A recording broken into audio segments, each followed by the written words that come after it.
down. Don't let me down. Don't let me down. Eita, nós! Poderia sair melhor, mas foi possível agora.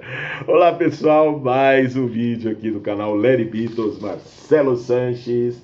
Hoje eu vou falar deste álbum duplo, trilha sonora do documentário Imagine, do John Lennon. Tem tanto Imagine na praça que a gente já não sabe, tem que especificar. Imagine isso, imagine aquilo, imagine. Tem tanta imaginação em termos de lançamento sobre o John Lennon que a gente se perde. Pessoal, antes de mais nada, likes, compartilhamentos, um agradecimento de coração a vocês que estão sempre frequentando aqui o canal que vai devagar e sempre aí, né, remando contra a maré. Vamos lá, vamos seguindo em frente, que nesse país aqui a coisa é seguir em frente. Pelo amor de Deus. Bom, ó, o Imagine, querem saber para mim a grande vantagem desse álbum aqui, desse Imagine aqui? Esse Imagine é especial. Por quê? Porque ele traz num disco só, finalmente, edição em vinil dupla, com um belo de um encarte, né? Olha, isso aqui é edição nacional, hein, gente? Viu? Ó. E traz as músicas do John com os Beatles e na carreira solo. Com os Beatles tem Real Love, quer dizer, minto, a Real Love que tem aqui é a versão acústica do John. Isso aqui é de 88. É a versão acústica que eu posso ser sincero com vocês, eu prefiro. Eu prefiro essa versão acústica do Real Love do que a com os Beatles, entendeu? Twist and Shout, Help in My Life, Strawberry Fields Forever, A Day in the Life, Revolution, The Ballad of John and Yoko, Julia, Don't Let Me Down, Give Peace a Chance, no disco 1. Disco 2, How, Imagine, uma pequena versão de ensaio, God, Mother, Stand By Me, Jealous Guy, Woman, Beautiful Boy, Just Like Starting Over e, claro, óbvio, Imagine. Bom, é um conjunto de canções que realmente tem muito a ver com o John, né? Assim, são realmente canções que representam bem o pensamento dele, a criatividade dele, né? Tanto como compositor de melodias, compositor bastante inspirado, né? Como um letrista, ou seja, que trazia à tona todas as emoções dele de verdade e tudo mais. São canções bastante representativas. Eu acho que desse pacote multimídia, o documentário e o vinil, o álbum, a trilha sonora, eu acho que o que valeu a pena hoje, para mim, tá, pessoal, é o álbum. Porque o documentário, para ser sincero com vocês, eu tenho na minha coleção aqui e tal, tem que ter, eu sou colecionador e tal. Mas eu não aguento mais ver aquele documentário. Assim, na época eu vi no cinema. Eu lembro que eu estava começando um namoro novo com uma menina. Na época lá tal, levei ela para ver o documentário do John Lennon. Eu chorei que nem uma criança, ela também, que ela também gostava dos Beatles, com aqueles depoimentos. E eu naquela época estava assim, né? Assim, eu estava ainda achando que o John era um suprassumo da perfeição humana sobre a face da Terra, que havia andado pela superfície da Terra. Hoje eu penso muito diferente disso, eu continuo adorando as músicas do John Lennon, que eu acho que são as coisas mais legais que ele fez e que ele deu para o mundo. Gosto também daquela personalidade que ele tinha, admiro muito. Ele era um cara que você vê as entrevistas dele, ele era um cara muito forte, né, gente? Ele era um cara, assim, carismático, né? Tinha aquele humor inglês típico, né? Ele era cáustico, né? Sarcástico, assim, nos momentos certos, né? E é muito bacana. E um cara instigante, crítico da sociedade, como ele era. Isso tudo eu continuo adorando no John. Acho que é inesquecível na figura dele que a gente carrega na memória. O que eu passei a não suportar mais foi o John Lennon pré-fabricado, ou fabricado, que pré, o que? Fabricado pela Yoko Ono.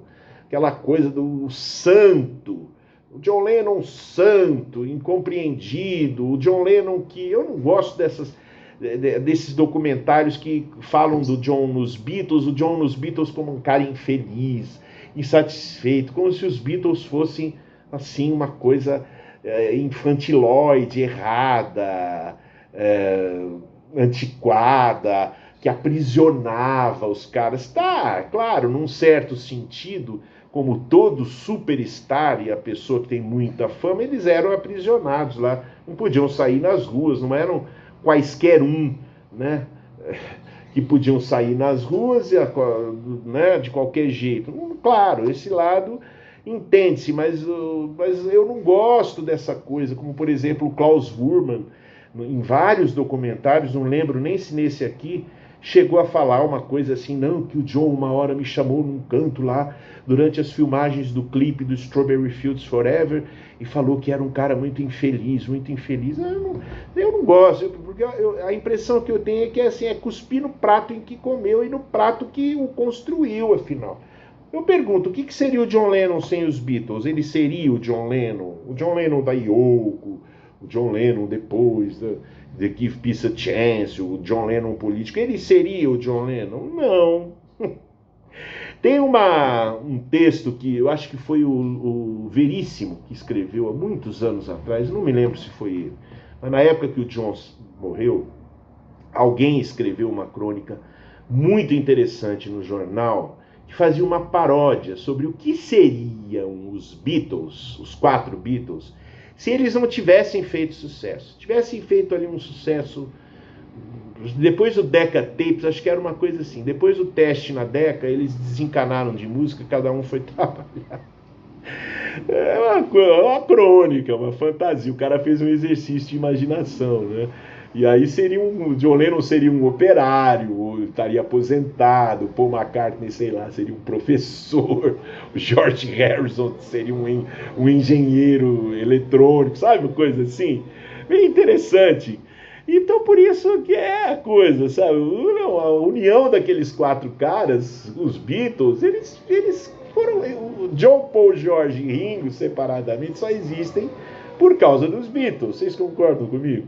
O John Lennon, ele só virou o John Lennon porque ele passou pelos Beatles, porque ele foi um Beatle. Então esses documentários, eu acho, como o Imagine aqui, eles passam essa ideia de que o John Lennon nos Beatles era assim, infeliz, insatisfeito, parará. Porra, gente, foi nos Beatles que o cara exerceu a melhor parte da carreira dele, que foi a de compositor. O cara se revelou lá nos primeiros álbuns dos Beatles, ele compunha a maior parte das músicas, ele fazia o vocal da maior parte das músicas, ele era o porta-voz da banda, ele se fez nos Beatles, pelos Beatles e através dos Beatles, sabe? Então esses documentários eu acho que exageram um pouco nessa medida. A Yoko tentou colocar o John Lennon como uma sumidade que assim, os Beatles eram só uma fasezinha da vida dele que foi logo ultrapassada, e aí ele foi de verdade, exerceu o que ele era de verdade, um pacifista, um homem hiper justo, e a gente está careca de saber que não era nada disso, né? Vamos falar o português, não era nada disso. Era um cara conflituoso, normal, ser humano, conflituoso, mas era um sujeito extremamente brilhante para compor melodias pop, né? E um cara que tinha uma posição, um posicionamento muito legal, crítico diante do mundo, né? Talvez essa parte mais crítica dele tenha sido desenvolvida, como eu sempre digo, com a presença da Yoko. Legal, isso foi legal. Agora, daí querer transformar um cara num semideus, num Jesus Cristo da era moderna, não, aí também, né? Eu não tenho certeza nem se Jesus Cristo de fato existiu. E se existiu, Jesus Cristo não era bonzinho, não. Ele era briguento. Porra, ele chegava lá no templo, lá onde tinha os comerciantes, ele jogava tudo no chão. Ele era puto com a desigualdade social. Falei, disse. Dei uma de John Lennon aqui. Falei, meu. Falei. Pessoal, valeu. Próximo vídeo em breve aí, conto com vocês. Um abração para todos.